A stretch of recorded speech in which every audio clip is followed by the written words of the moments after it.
오늘 제목이 기대되죠? 내가 방금 전에 여러분들에게 그런 말씀을 드렸어요.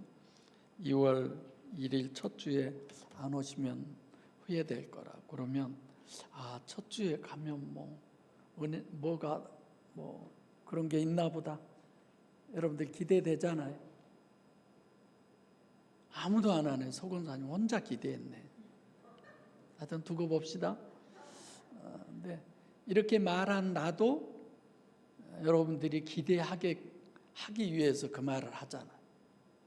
지금 하나님께서도 이 말씀을 베드로가 설교를 하고 난 다음에 오늘은 듣고 있는 제자들의 반응이에요.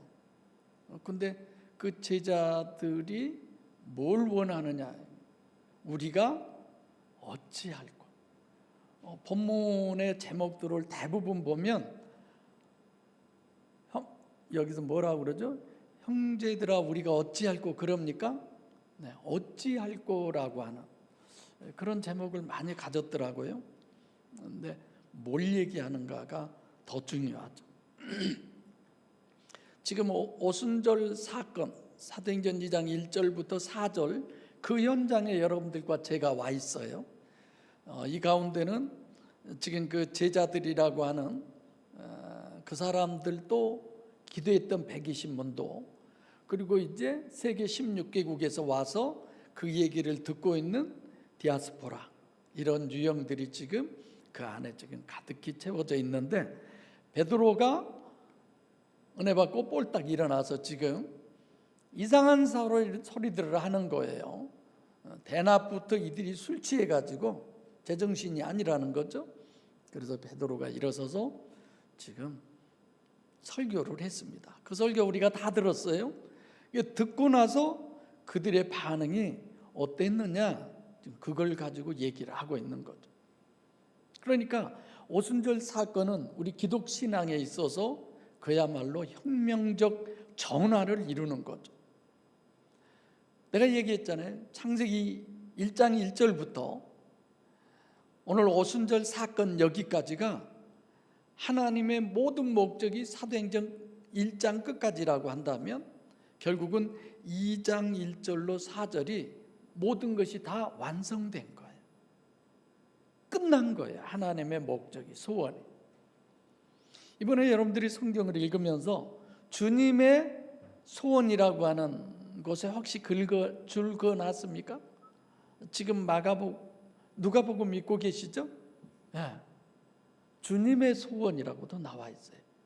나는 거기를 보면서 주님의 소원이라는 것도 여기 있었네. 그토록 읽었으면서 못 봤지? 누가복음 강해를 하면서도 이거 내가 강조했었나? 이런 생각이 들더라고요.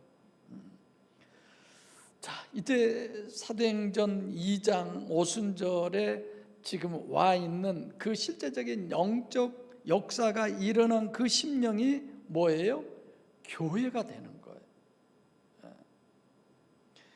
우리 교회 협동 목사님께서 목사님 누구한테 교회를 이렇게 오시라고 하는 표현을 어떻게 합니까? 그래서 제가 교회 나가세요.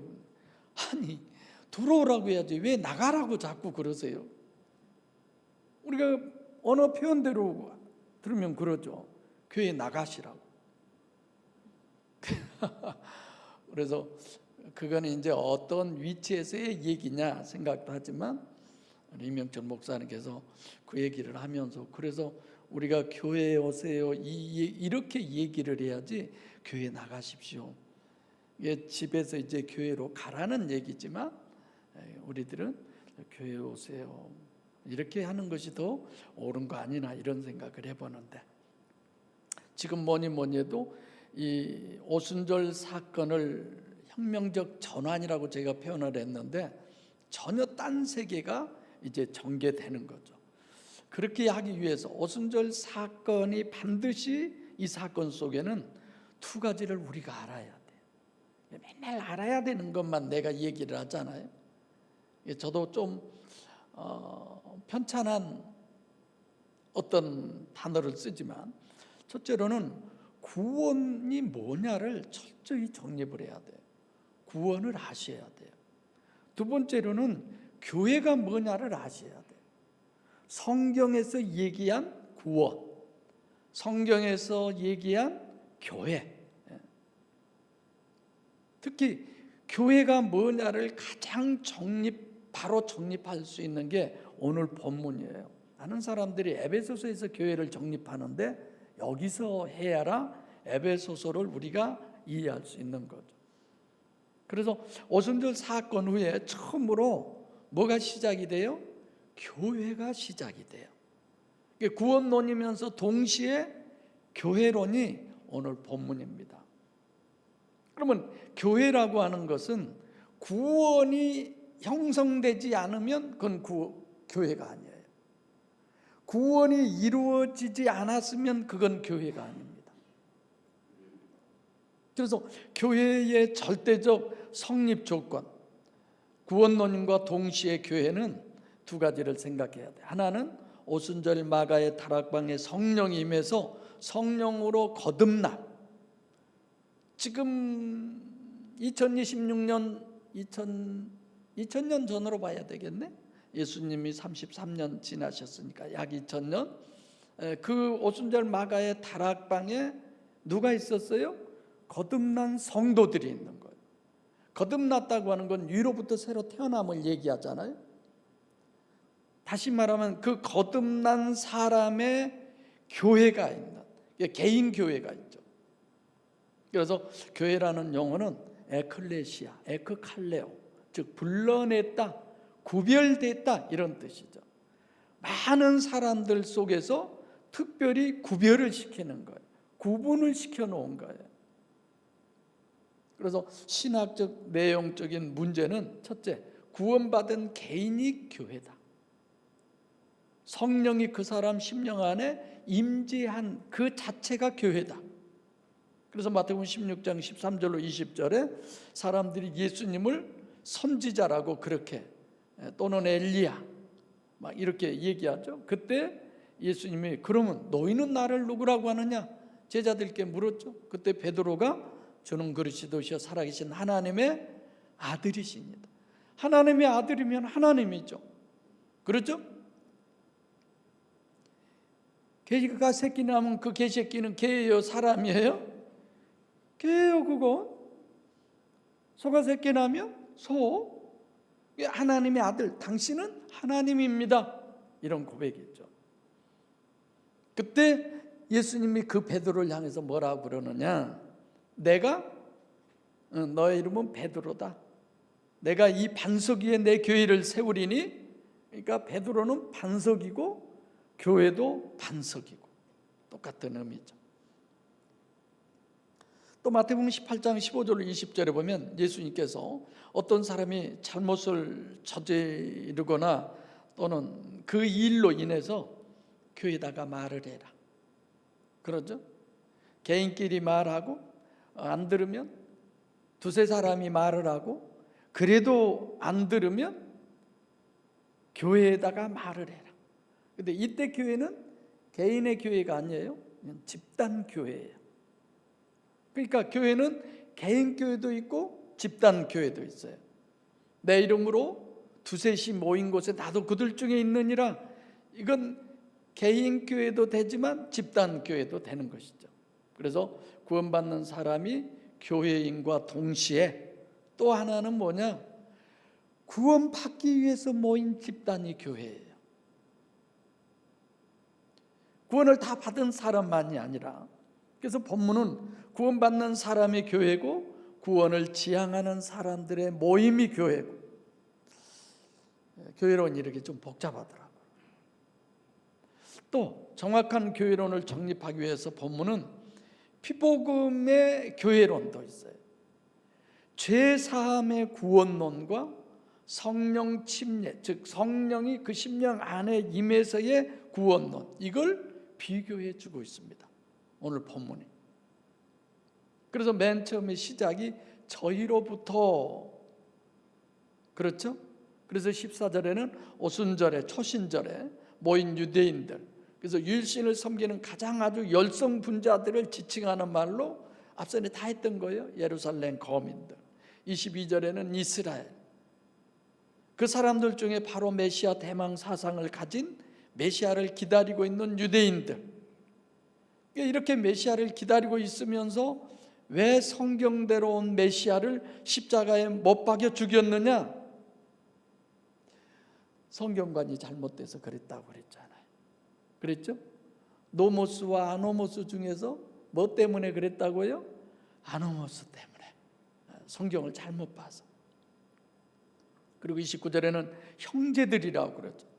이 형제들은 바른 신앙관을 가지고 있으면서도 아직도 제대로 되지 못한 이제 이런 부분의 형제들. 그리고 이제 오늘 본문은 저희예요. 이게 호칭이 그렇게 중요하죠?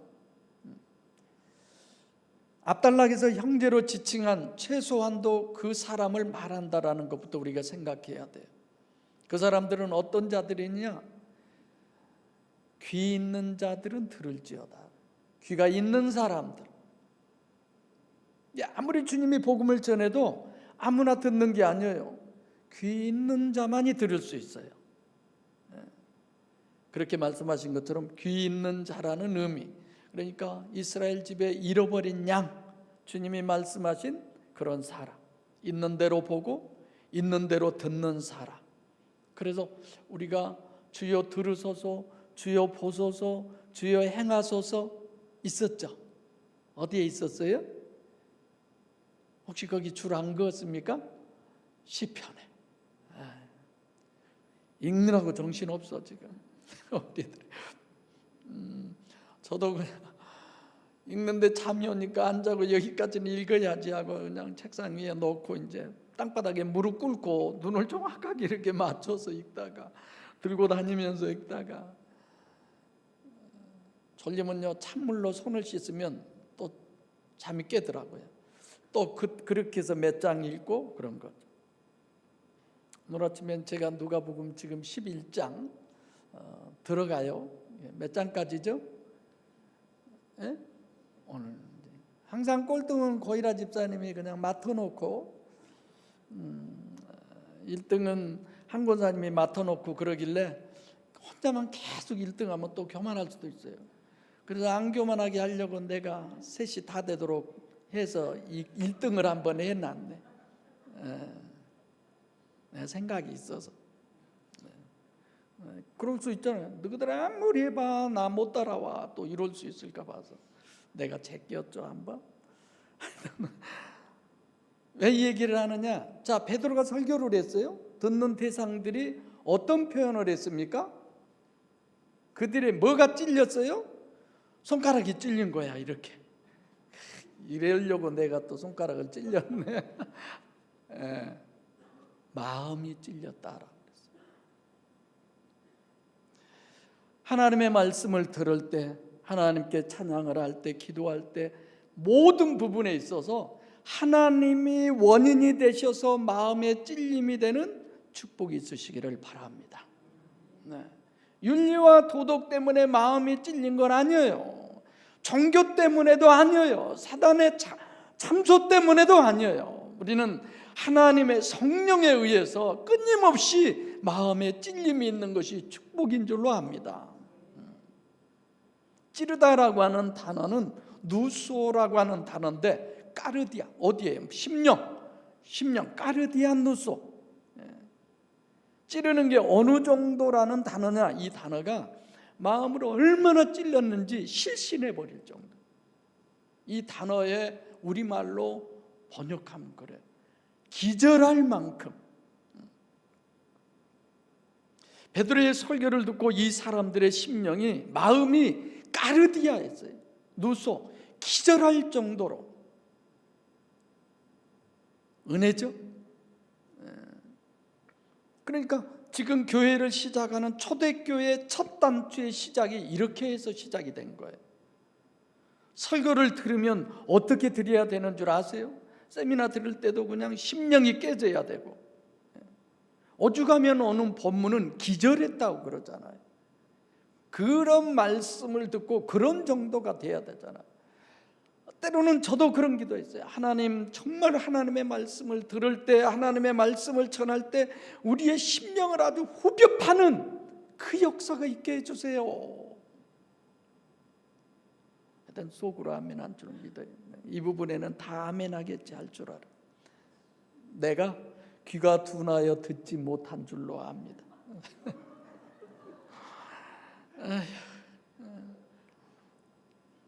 하여튼 말씀을 듣고 그런 정도가 돼야 그런 사람이 구원받고 교회에서 신앙생활 하는 거죠. 누가복음 5장 8절에 밤새도록 고기 잡았잖아요. 피레미 새끼 하나도 못 잡은 거야. 근데 주님께서 그 배를 좀 잡아서 오늘 아침에 읽으셨죠? 오늘들? 예. 누가복음 지금 읽는 부분에 배가 두 척이 있는데 하필이면 베드로의 배에 올라타서 예수님이 말씀을 전하고 베드로에게 깊은 데 가서 그물을 내려 고기를 잡으라. 그래서 고기를 너무 많이 잡아가지고 주변에 있는 고기 못 잡은 배들을 불러가지고 아주 산더미같이 고기를 잡아서 끌어올려 놓고 거기에 분명히 베드로와 동업자예요. 동업자 누구예요? 야고보와 요한 동업자예요. 그러니까 내가 그거 보고 옛날에 내가 베드로였으면 예수님보다도 동업하자고 할 텐데 왜 그러지 않았을까. 근데 베드로가 그 쌓아놓은 고기를 보고 이상한 짓을 하는 거야. 주여 나를 떠나소서 나는 죄인으로소이다. 베드로는 자기 심령이 얼마나 끔찍한 더러운 존재인지를 명확하게 보고 있는 거야. 까르디아 노소죠 이게. 그게 기독신앙의 출발입니다. 세미나 듣고 설교를 들으면서 기절할 정도가 돼야 지금 그 얘기를 얘기하죠. 그러면서 그 사람들이 뭐라고 토해내요? 어찌할꼬. 포에오티라는 단어죠. 그 사람들이 지금 베드로의 설교를 듣고 누가복음 또 3장에도 보면요, 침례 요한이 침례를 받으러 나오는 유대인들을 향해서 뭐라고 그래요? 이 독사의 자식들아, 이제 진노가 금방 너희에게 임박했는데 그거 피하려고 나한테 침례 받으러 오느냐. 그럴 때도 마찬가지의 얘기죠. 포이에티라고 하는 단. 그러면서 침례 요한이 3번씩이나 무리들에게, 세리들에게, 군병들에게 종교적인 교훈을 주어요. 두벌 옷을 가진 사람은 옷이 없는 사람에게 나누고, 뭐 가난한 사람에겐 이렇게, 군인들은 또 이렇게, 재판장들은 뭐 이렇게, 그런 거 나오잖아.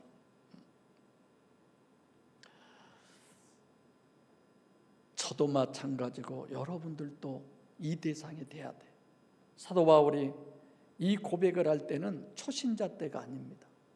진짜 신앙이 깊고 물이 익었을 때, 오라 나는 공고한 사람이로다, 이 사망의 몸에서 누가 나를 건져내랴, 이 탄식이 없이는 정말 구원을 우리가 이룰 수 있을까 고민을 해보게 되는 거죠. 이와 같은 성령의 역사를 위해서 우리는 늘 고민하고 기도하고 생각하고 주님을 바라보셔야 합니다. 어찌할 거라고 하는 그들의 소리에 베드로가 이런 답을 줘요. 회개하고 예수 그리스도의 이름으로 뭘 받으라?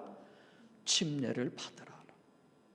그리하면 다 같이 시작, 성령을 선물로 받으리라. 아멘. 먼저 이 회개를 얘기하는 거예요. 피복음은 죄의식에 사로잡혀서 회개라는 것은 자기가 지은 자범죄에 대한 뉘우침으로 그렇게들 해석하는데, 회개로 번역된 헬라어 원문은 메타노예요. 이건 가장 많이 들은 단어잖아요. 이건 문자적으로는 메타라고 하는 건 함께 했다, 노예어는 이성이에요. 이성과 함께, 다시 말하면 이성을 회복하라는 뜻이에요. turn again이라고 그렇게 얘기하죠, 영어로. 어떻게 하는 것이 이성을 회복하는 것이냐? 다시 돌아선 거예요. 애초에 어딘가 향해서 있다가 거기서 돌아선 거예요. 다시 제자리로 돌아서는 거예요. 창조의 원리로 되돌아가는 거예요.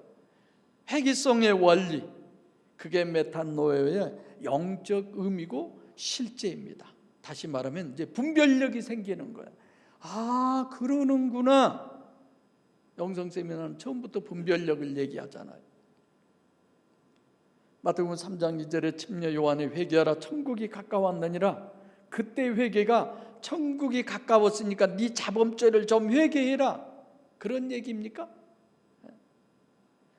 천국과 내 자범죄는, 육신의 죄는 아무 상관이 없어요. 거기는 천국은 영의 세계예요. 천국이 가까웠으니까 이성을 좀 회복해, 분별을 좀 회복해, 정신 좀 차려, 이런 얘기잖아요. 예수님도 마태복음 4장 17절에 공생애를 시작하는 첫 말씀이 회개하라 천국이 가까웠느니라. 마가복음 1장 15절에 회개하고 복음을 믿으라. 복음을 믿는데 그럼 무슨 회개?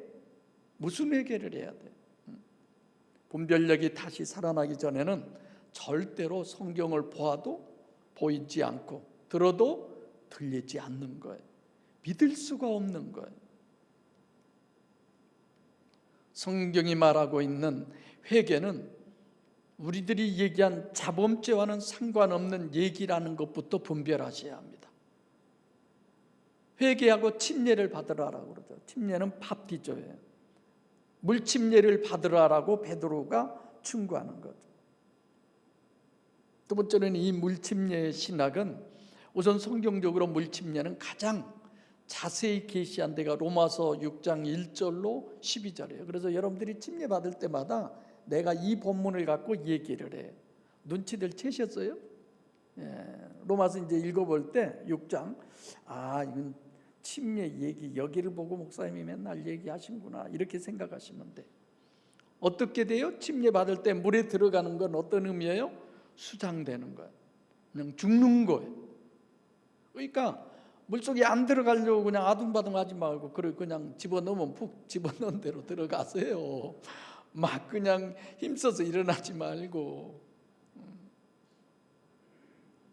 작년에 수키 집사님 막 힘써서 일어났어요. 키도 커가고 그냥 내가 하기에 보통 힘든 게 아니에요. 그래서 물에서 처음에는 입수할 때는 죽는 거예요. 들어가는 거. 그 다음에 출수, 물에서 나오죠? 이것은 부활 생명과 연합된 거, 다시 사는 거예요. 그러니까 육체는 죽고 다시 부활하는 의미예요. 그게 로마서 6장 1절로 12절 침례를 얘기하는 거죠. 그러니까 지금 방금 얘기했듯이 성경이 계시하신 것은 물속에 들어갔다 나오는 침례지, 세례는 그냥 죄를 씻는 거야, 자범죄를.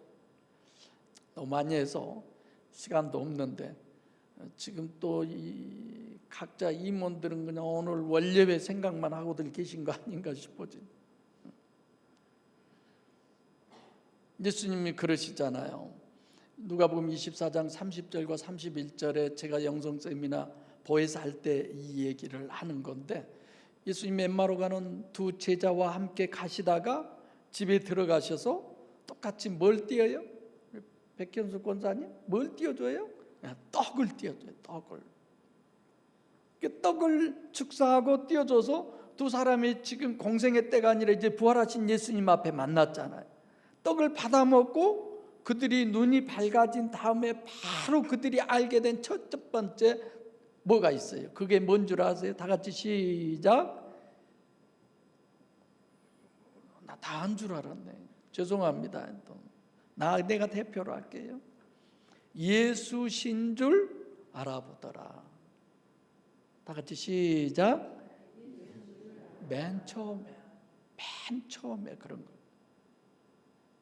성찬식도 그러잖아요.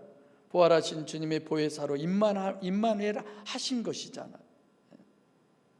그래서 성령 침례 형식의 실제를 침례로 우리에게 설명해 주는 거예요.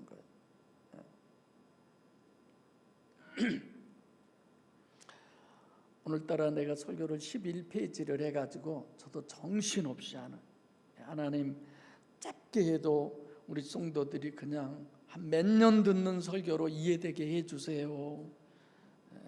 아멘 할 줄로 알았어요 내가. 그래서 우선 침례는 뭐가 목적이냐? 회개가 목적이에요. 침례는 베드로전서 그래서 3장 21절도 침례는 예수 그리스도로 말미암아 이제 우리를 구원하는 편이 곧 침례라. 육체의 더러운 것을 제하여 버림이 아니요 선한 양심이 하나님을 향하여 찾아가는 것이다. 찾아가는 것이지 찾아서 된 후에 받는 것이 침례가 아니에요. 그러면 침례는 몇 번이나 받아야 되느냐? 얼마든지 받아도 돼요. 성찬식도 그러잖아요. 우리가 성찬식이 어떤 의미인가를 알았잖아요. 그럼 교회들이 매주 하는 교회도 있어요.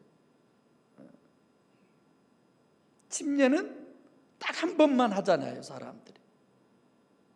신학적으로 우리가 이런 것도 잘 분별해야 돼요. 또 죄 사함도 마찬가지예요. 본문 보시면 예수 그리스도 이름으로 침례를 받아라. 그리하면 침례를 받고 죄 사함을 받으면 그리하면 성령을 선물로 준다. 이렇게 얘기하잖아요. 네, 이런 강의 시간에 이제 또 구체적으로 설명해 가겠습니다만은 죄 사함은 침례를 받고 죄 사함이에요. 세례 교인들은 세례를 받으면 죄 사함 받는 거잖아요. 그렇죠?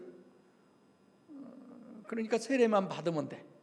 예수 피 필요도 없는데 예수 피를 계속 얘기하죠. 침례 요한도 죄 사함을 얻게 하는 회개의 침례. 마태복음도 누가복음도 지금 나오죠. 침례를 세례로 해석하다 보니까 마치 침례 요한이 하는 일이 별로 별것 아닌 것처럼. 그래서 제가 나중에 침례 요한에 대해서 논문 쓰면 여러분들이 꼭 읽어보시기를 바랍니다. 제 지난번에 논문 끝까지 읽어보신 분들 계실까? 그래서 내가 어디 가면요 그게 보이면 싹 넘겨봐요. 한번 읽었나 안 읽었나. 안 읽더라고. 잘했어요. 안 읽어도 돼요. 내가 원한 거 아니거든요. 그거 우선 학위 받으려고 그 사람들이 원하는 입맛에 맞춰놓은 거니까 그건 안 읽어도 돼요. 우리 황 목사님 것도 아직도 내가 못 읽었는데 3, 4장을 우리 신학적 기준으로 하셨다니까 관심 있는데 내가 읽긴 읽을게요. 앞으로 내가 한 거는 꼭 읽어보세요. 그래서 예수님에 의해서 구원을 받으려면 반드시 조건이 죄 사함의 침례를 받아야 된다는 거예요. 죄 사함을 받아야 된다는 거예요. 근데 죄 사함의 신학이 잘못되는 걸 우리는 잘 알고 있잖아요. 요즘 봐보면 거의 다 천주교의 면죄부라든지, 그러니까 세례의 목적은 죄 사함은 피복음은 죄 사함만이 목적이야. 죄가 없으면 의인이에요. 그냥 우리도 죄 사함이 목적이죠. 아니 죄 사함이죠. 그러나 목적은 보혜사 성령 하나님이 내 안에 임재하신 구원이 목적이잖아요. 그러니까 우리는 다른 사람들이 다 얘기한 거 다 인정해요. 그리고 그 과정 다 해요. 그리고 더 해야 돼. 하나님을 내 안에 영접을 해야 돼. 물침례는 아까 얘기했던 것처럼 입수와 입출을 통해 출수를 통해서 제가 여러분들에게 설명을 해드렸습니다. 이게 철이 없는 거야. 이게 분별이 안 되는 사람을 철이 없다 그래요. 근데 제 나이에는 저 정도의 분별이니까 철 없는 건 아니에요. 뭐가 지금 눈에 보이겠어? 그러니까 여러분들과 저도 이런 부분에 있어서 침례 요한의 죄 사함을 얻게 하는 회개의 침례. 이건 이성을 회복해 가지고 나는 이제 아무것도 할 수 없구나. 그래서 육체를 부인하는 거예요. 이게 육체가 죽는 것이 침례예요. 그럼 그것이 죄의 사함이다 이런 거죠. 그래서 누가복음 24장 47절에 똑같은 죄의 사함을 얻게 하는 회개의 침례, 성령 침례로는 죄의 사함이 왜 필요하느냐? 성령 침례는 회개하고 예수 그리스도의 이름으로 물 침례를 받아라, 그리하면 죄의 사함을 얻는 거예요. 그 죄의 사함을 얻는 사람에게 아까 얘기했죠, 다 같이 무엇을 선물로 준다? 성령을. 그게 단계죠, 과정이고. 목적은 성령을 선물로 주시기 위해서 침례를 하시는 거예요. 선물이라는 게 뭐예요? 디돔이잖아요. 설명 안 해도 잘 아시죠? 하나님이 그냥 소유권 이전을 해서 자신을 우리에게 주어버리는 거죠. 침입이 아니라 주면은 우리가 뭘 해야 돼요? 받아야 돼요. 디돔이 주시는 거야. 우리는 람바노 받는 거예요. 하나님이 주신 걸 내가 받으려면 뭐가 해결돼야 돼요? 죄 사함이 해결이 돼야 된다는 거예요. 그걸 베드로가 설교를 하고 나서 우리가 어찌할꼬 그들이 얘기했을 때에 베드로가 그 답을 지금 주고 있는 내용이에요. 이걸 여러분에게 제가 지금 설명하고 있습니다. 그래서 목사님들이 목에 힘주고 큰소리 치면서 설교할 때가 언제냐? 예수 피에 대해서 설교를 하면 힘이 난대요. 예수 피의 목적이 뭐예요? 죄사함이야. 이런 거야. 너희들 다 죄인들이잖아. 딸싹 못하게 잡아놓고 휘어잡아 가는 거지 뭐. 그러니까 대장놀이도 얼마든지 할 수 있죠. 저는 그렇게 못하니까 대장놀이도 못하고.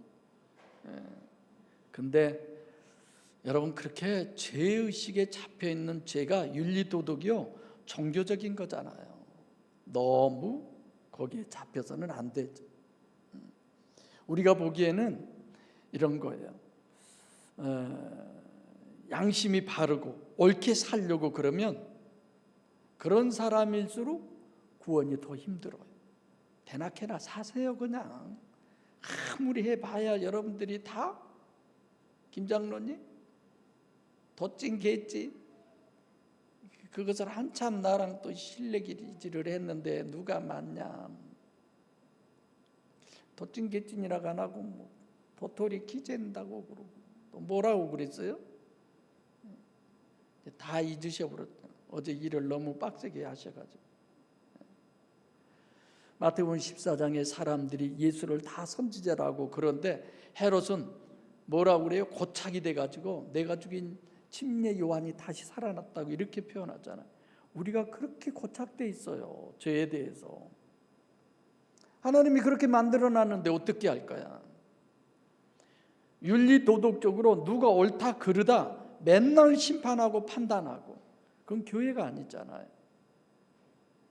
죄 사함은 구원의 조건이지 구원의 목적이 아니다, 결과가 아니다. 충분히 이해되셨죠? 그리고 진짜 당부드리지만, 하나님, 내가 생각해도 끔찍한 죄인인데 종교적이고 윤리 도덕적인 그 죄가 아니라 성령의 역사로 내가 보여지게 해주세요. 얘기도 있으셔야 돼요. 아, 우리 목사님이 제 그거 별거 아니라고 그랬어. 예, 별거 아니에요. 그러나 하나님의 편에서 영적으로 보는 그 죄가 어떠한 죄라는 걸 베드로의 설교를 듣고 형제여 우리가 어찌할꼬 기절할 만큼 그렇게 이들이 고백했다고 그랬잖아요. 마음에. 사도 바울이 오라 나는 공고한 사람이로다, 이 사람이 돼야 돼요. 그래야 인격적 관계인 성령을 선물로 받을 수 있는 것입니다. 이것이 오늘 본문의 논리예요. 그러면서 제일 첫 번째, 이 패역한 세대에서 구원을 받으라는 거예요. 패역한 세대, 구부러졌다는 거예요. 하나님께 가는 길이 내가 곧 길이요 진리요 생명이라고 하는 이 부분의 길이 구부러져 있는 거야. 아무리 가도 거기에 도착할 수 없는 이 패역한 세대에서 너희들은 아까 얘기했잖아요. 구분돼야 돼. 분별해져야 돼. 저들이 가는 길로 가면 안 돼. 직선으로 가지 못하고 지금 돌고 있는 거예요. 죄악이 관영한 세대에서 구원받으라가 아니에요. 구부러진 길, 가긴 가는데 잘못 가고 있는 길, 거기서 돌아서라는 거예요. 창세기에서 계시록 20장 11절까지 이 세상에 있는 동안에 항상 우리가 마귀의 지배를 받고 있잖아요. 그러니까 이 마귀의 지배는 구부러진 세대야. 거기서 구원받으라고 하는 얘기는 천국 구원을 얘기하는 거예요. 세상 구원이 아니라. 그래서 성령 침례 구원은 천국 구원을 우리에게 얘기하고 있습니다. 두 번째로 성령 침례의 구원은 마귀로부터의 구원을 얘기하고 있어요. 개인적으로는 원죄 구원론을 얘기하는 거죠. 세 번째로 성령 침례 구원 받으라고 하는 얘기는 영혼 구원이지 육체 구원이 아니에요. 그래서 본문 여기까지가 구원론인데 이 구원론에 대한 교회론이 42절. 그래야 교회론이 완전하게 된 거죠. 자, 베드로의 설교 듣고 몇 명이에요? 3,000명. 3,000 푸시케. 이게 성령 침례를 받은 것이 아니고 물 침례만 받은 거죠. 육체는, 교회는 아예 해당이 아직 안 되는 그런 부분인데, 본문은 지금 초대교회의 시작을 우리에게 얘기하고 있어요. 교회는 누가 오는 데예요? 이방인이 오는 데가 아니에요. 교회는 처음부터 시작이 저희로부터. 이게 저희는 누구의 말을 들어요? 교훈이냐 가르침이 아니야. 하나님의 말씀을 듣는 사람들의. 어떤 사람이 교인이냐? 말씀을 듣고 심령이 깨져야 돼. 오라 나는 공고한 사람이로다. 이 사망의 몸에서 누가 나를 건져내랴. 내가 지금 구부러진 길로 가고 있는데, 뒤틀려진 길로 가고 있는데, 바른 길로 갈 수 있는 것은 하나님의 말씀을 듣는 사람, 심령으로 듣는 사람, 심령이 하나님의 말씀이 들려지는 사람, 그 사람이 복된 사람이죠. 그 사람이 침례를 받아서 육체는 포기하고 오직 내가 이제부터는 성령으로만 살겠다, 영으로만 살겠다, 푸시케로만 살겠다. 그것이 결국은 교회의 신앙생활. 그게 42절이죠. 제일 먼저 뭐예요? 사도의 가르침을 받는 거예요. 왜 사도를 자꾸 강조해요? 복음서를 얘기하는 거잖아요. 사도들이 복음서 얘기하지 뭘 얘기하겠어요? 두 번째로는 교제와 떡을 떼는 거예요. 교제, 코이노니아, 교회 안에서의 교제를 얘기하죠. 떡을 떼는 것은 떡을 먹고 무슨 얘기예요? 영적 교제와 육적 교제가 다 포함된 거예요. 그러라고 오늘 김경자 권사님이 떡에서 여러분들과 저를 먹이잖아요. 기대하세요. 신앙은 독방의 성자로 그렇게 훈련시키는 게 아니에요. 영과 육에 다 교제가 있어서 이 교회에 나와서 그냥 지지고 볶고 싸우고 그냥 막 그 가운데서 우리가 성숙해야 돼. 그리고 뭐에 전혀 힘썼다고 그랬어요? 기도에. 1장 14절 사도행전, 기도에 전혀 힘썼다. 몰입했다. 다른 거 다 제쳐놓고 기도만 했다. 이런. 지금 성경 일도 가신 분들이 이것저것 다 하고 못 하겠죠. 뉴스 본 적이 언제예요? 연속극 다 끊어졌어요. 그럼 정말 못 하겠더라. 잠을 안 자고 읽어야 되고. 이 셋을 다 지배하는 거예요. 사도들의 가르침이 그 부분에, 그러니까 교제하고 떡을 떼고 하나님의 말씀을 듣고 기도하는 모든 부분에 한 부분 한 부분이 다 몰입을 해서 했다. 그래서 여러분들과 저도 예배 드릴 때 몰입을 해야 돼요. 집중하셔야 돼요. 예배 드린다고, 하나님 만난다고 나와가지고 졸고 옆 사람들하고 얘기하고 전화 받으러 나가고 화장실 참어 그냥 미리서 해결하고 들어오고, 결국은 목숨 걸고 하는 거예요. 신앙이 양이 아니에요. 질이에요. 질. 수만 많이 모여서 그건 사람 복이에요. 물론 많이 모여서 질적으로 좋으면 얼마나 좋겠어요. 그래서 마음을 다하고 목숨을 다하고 뜻을 다하는 것이 즉 목숨을 걸라는 거예요. 그게 교회, 그게 영적 신앙이고 그게 영적 예배고. 그래서 역대하 16장 9절에 전심으로 하나님을 향하는 자를 위해서 하나님이 뭘 베푸신다고요? 능력을 베푸신다는 거야. 건강 필요한 자에게 건강의 능력을 주시고, 물질이 필요한 자에게 물질의 능력을 주시고, 인간관계가 필요한 자에게 인간의 능력을 주시고. 할렐루야. 이런 사람에게 성령을 선물로 디도미해 주신다는 것. 성령을 선물로 디도미 하시는, 나한테 주시는 것은 예수 삼위일체 보혜사 성령이어야만 되는 것입니다. 성령 하나님께서 여러분과 저에게 자신을 선물로 주신다는 거예요. 결코 침입이 아니고 영접이죠. 이렇게 임마누엘 하신 주님, 너는 베드로라고 그러죠. 이 반석 위에 내 교회를 세우리니, 이 반석은 뭘까? 마태복음 7장 24절로 27절에 반석 위에 집, 모래 위에 집 잘 아시죠?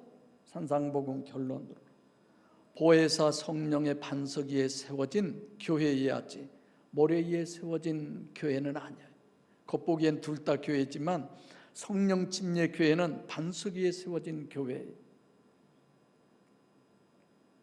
성도 여러분, 보혜사 성령을 여러분과 제 심령 속에 반석으로 영접해 주셔서 이 반석 위에 세운 내 육신의 교회가 반석으로 인해서 세상이 감당할 수 없는 그 한 사람, 그래서 세상을 승리해서 천국에서도 가장 귀한 하나님의 영광의 자녀로 영생을 누리시는 그 택함 받는 우리 주사랑 권속들이 다 되시기를 간절히 소원합니다. 기도하겠습니다.